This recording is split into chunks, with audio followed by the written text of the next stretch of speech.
Welcome guys to the world of Victoria 2. Now I just want to mention right now that this is gonna be a conversion video only, so there's not gonna be any gameplay today. We're not gonna actually let the clock tick forward. I just want to talk about all of the edits and tweaks I've made to the converted save, and I also want to talk about the aims and goals I have for the series going forward in Victoria 2. So I will mention some of the major changes that I've made to the game, but you will find a full changelog of all of the extra edits that I made in the description of this video. So definitely go ahead and check that out if you're interested. Now, as you can see right now, I actually loaded in as Castile and not Byzantium. Of course, I will continue playing as Byzantium, but I loaded in as Castile because we need to talk about a lot of things concerning Castile, since that was one of the major, I guess, nations I focused on when editing things for this series, because we have a few problems. When I just converted the game, we had a few problems. First of all, Castile always started out as a great power. Every conversion I did, they were simply so powerful that they were no longer a vassal, and that's obviously pretty bad because there was no real reason for them to just become independent. And I would like to, you know, keep it fair, of course, but also kind of need a story reason behind it. So here's what I came up with. I actually did two things. First of all, I removed the prestige of Castile, the starting prestige, and that actually allowed me to, or that actually made it possible so that Castile starts out as a secondary power. And that now means that Castile at the start of the game is in the sphere of influence of Byzantium, and we're also a satellite state, and we are a dominion of Byzantium. It says right there, we're also in the sphere, and yeah, it says right there, protected and allied with Byzantium. So that's really good. Basically what I did, I removed the prestige and I changed our relationship with Byzantium from a personal union to a vassalship, because personal unions apparently don't really mean anything in Victoria 2. They are there, they're implemented, but they don't do anything. So I switched that around, and now, at least in the beginning, Castile is a vassal of Byzantium, which is good. Now, however, should Castile become a great power, they will immediately break free. They will no longer be in the sphere of Byzantium, and they will also no longer be a vassal nation, which is fine. And basically our rulers, the rulers of Byzantium, will act accordingly should this happen, should Castile break free. And they will act accordingly, or according to their personality, which is obviously derived from their traits. From a roleplay perspective, I guess, I decided that we're gonna look at it like this. Castile has, if we look at the politics here, Castile is Her Majesty or His Majesty's government, which means they have not only a constitution but also a parliament. As you can see, they have voting. It's not, you know, a universal voting right, but they do have elections. And so basically this parliament is trying to get full independence. They want to be their own country, and they will do everything in their power to make that happen. But there is a contract between the Byzantine Empire and our several rulers and Castile, that Castile will basically remain a subject unless it gets accepted as one of the great powers in the world. So that's basically the roleplay idea I have here. So as soon as they get a great power, we will release them, unless of course our rulers are, well, have a personality that kind of goes against that. But we'll talk about that a little bit later. So I feel like that kind of makes sense. They're not just independent from the start of the game, but they can become independent. However, should they stay under our control for a long time, until 1891, we actually have the chance to integrate them as well, but that is something we're going to talk about once that actually happens. So yeah, that's what I wanted to show you here in Castile, and yeah, I feel like that this would make things very interesting. I should mention here that I've included 3 decisions as well as a number of events that will kind of make this Let's Play a little bit more interesting in Victoria 2. And a lot of these events and decisions for Byzantium are actually focused on Castile and our relationship, well, the relationship between our countries. So I hope that this is going to be fun for you. But yeah, for now, I think we should quickly switch over to Byzantium, because that's obviously the nation that we are going to play.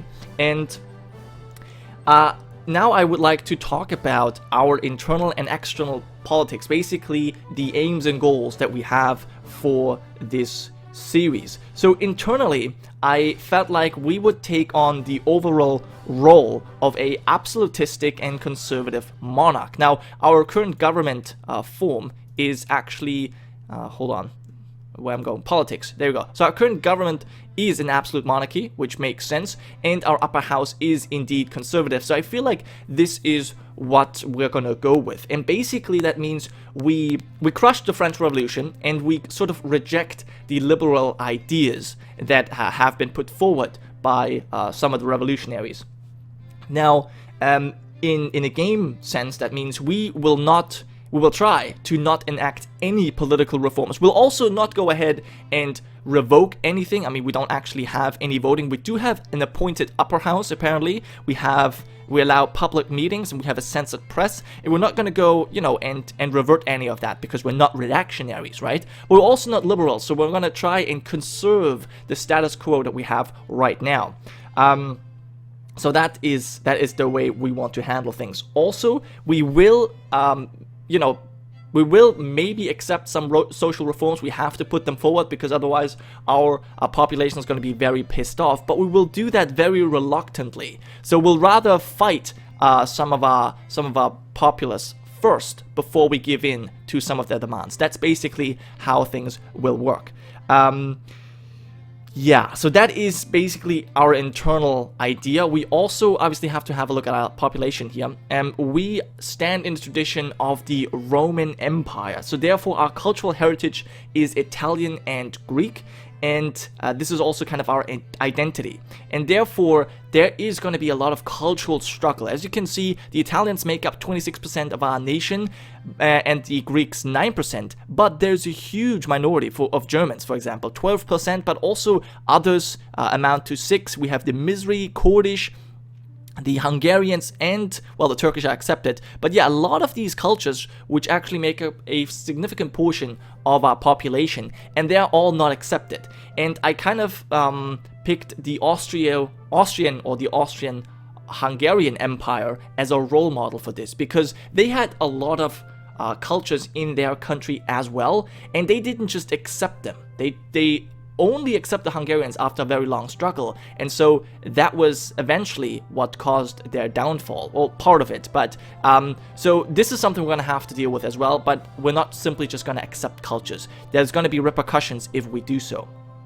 But those are a lot of the events that I have implemented are actually going to focus on our people. Now this is basically what we're going to focus on internally. Externally, we are striving for a balance of power. If we have a look at diplomacy right now, we are the #1 great power by far. We're the most prestigious, we're the most industrialized, and also the strongest military force in the world, and we try and keep it that way. So basically I've picked the British Empire as sort of my role model here, because we want the balance of power with us as the world leader, but we're also going to go for some moderate colonialism, mostly in Africa, of course. We'll also try and expand our sphere of influence, and we want to, of course, keep control over Castile and eventually integrate them. And in the grander scheme of things, we also stand in the tradition of the Roman Empire, like we do internally, but that means that we might want to retake some of our former core territories, but we'll get to that later as well. So this is our external policy. We'll go sort of like the British Empire, and internally we have the Austro-Hungarian approach, I would say. Now, of course, these are just the general policies that I try to go by, but each ruler, of course, has their individual agenda. They have their own personality that is derived from the traits, and so they might make decisions differently than just an absolutistic monarch would do. They might have some different views on certain issues. But yeah, that's obviously something we'll talk about whenever our ruler, or we'll talk about concerning each ruler individually.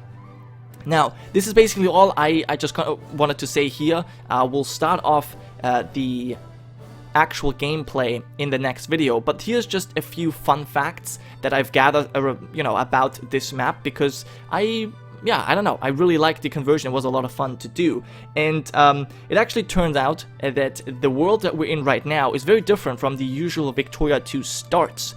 So for example, we only have 2 uncivilized nations in the world. Let me quickly see if I can find the right map mode for this. Yeah, civilization level. So we only have Gilar and Mongolia. Every other nation in the world is in fact civilized. All of, basically everything in Asia and Africa, which is, gonna make the colonial, or the scramble for Africa, or the colonialism a little bit more difficult. But yeah, I think that's fun. Also, we have only 3 democracies in the world. We have one over here, Tidori. We have Castile right here. This is this nation. Castile is actually a vassal of Novgorod. And then we have one democracy in Europe, that's Bar. So only 3 democracies. The rest are either Her Majesty's governments, or absolute monarchies, or presidential dictatorships. So we'll see if that changes over the course of this, series. I'm actually kind of interested to see. But yeah, other than that, the total population in-game right now is at 531 million. Now, we ourselves actually control 110 million people right now, and that is about 20% of the world population. And if we count Castile into this, we actually have 131 million, which is about 25% of the world population. Now, just as a comparison, in the world right now, in game, we have 530 million, but at the time, in the real world, the estimated amount of people living there were at around, I think 1850, the numbers from 1850, we had 1,260,000,000 people, so almost, more than twice as much. So yeah, that's kind of interesting. I think this has a lot to do with the converter and using the convert pop totals, because that changes the total amount of population. I'm not really sure if I like it that much, because we're obviously losing out a lot of population in Asia. For example, the Karaits, mighty India, only have not even 7 million people. Same with China, they only have like 3 million people. But that is obviously a big disadvantage. At the same time, though, they are civilized. So I think overall it is still balanced. So that's why I use that feature.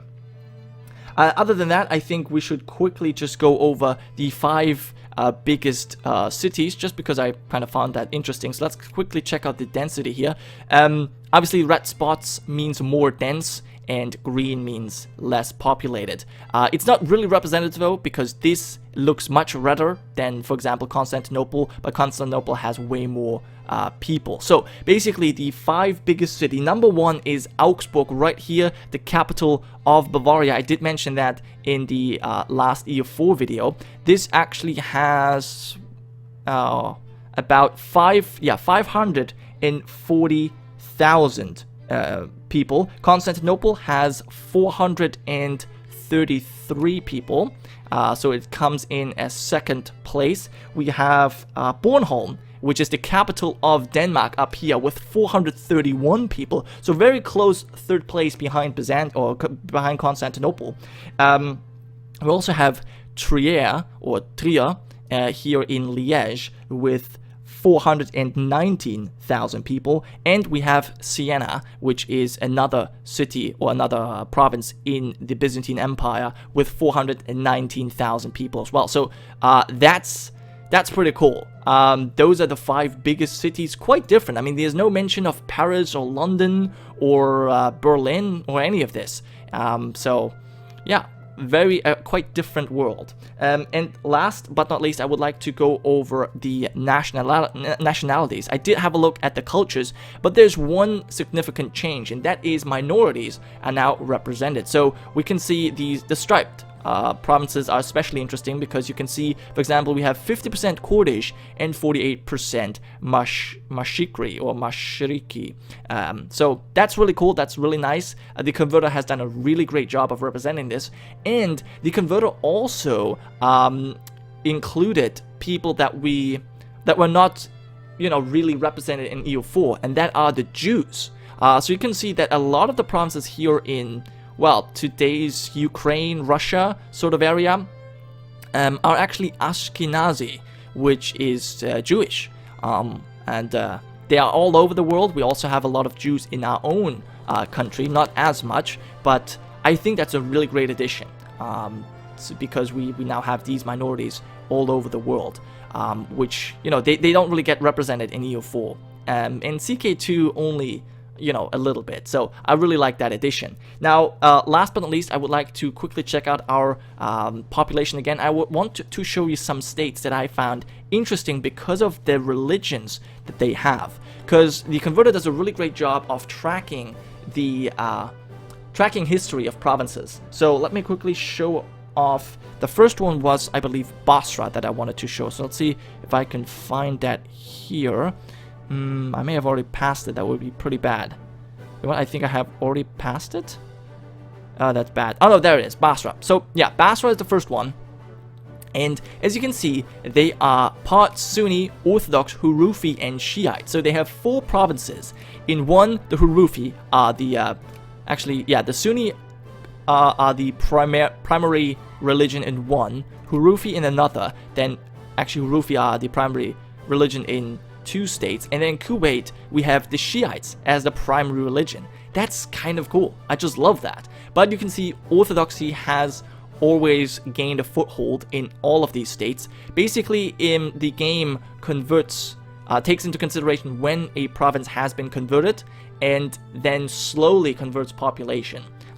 But yeah, that's really cool. Other states that we have, I think Baghdad was another one I wanted to check out. So here you can see a huge portion of not only Orthodox people, but also Jews. 9% Jews here, 100% Orthodox. We also see Theravada. That is still, this is a remnant of CK2 when we had the Ilkhanate ruler who was actually Theravada. It was not the one who converted over to EU4, but the one before that. And he had a huge impact that is still present here, 2 games further. I love that. That's really cool.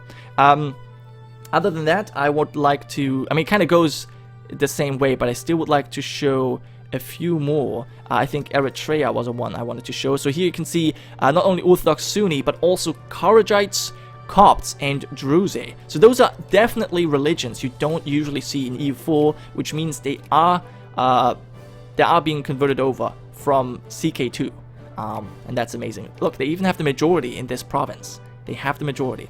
Cool. Okay, I actually had 2 more states prepared, but it's basically just the same thing. I think it was this one as well. Yes, we have a lot more Copts and Jews. Amazing. I love that. We even have, oh yeah, Jews have the majority in this province. That's so cool.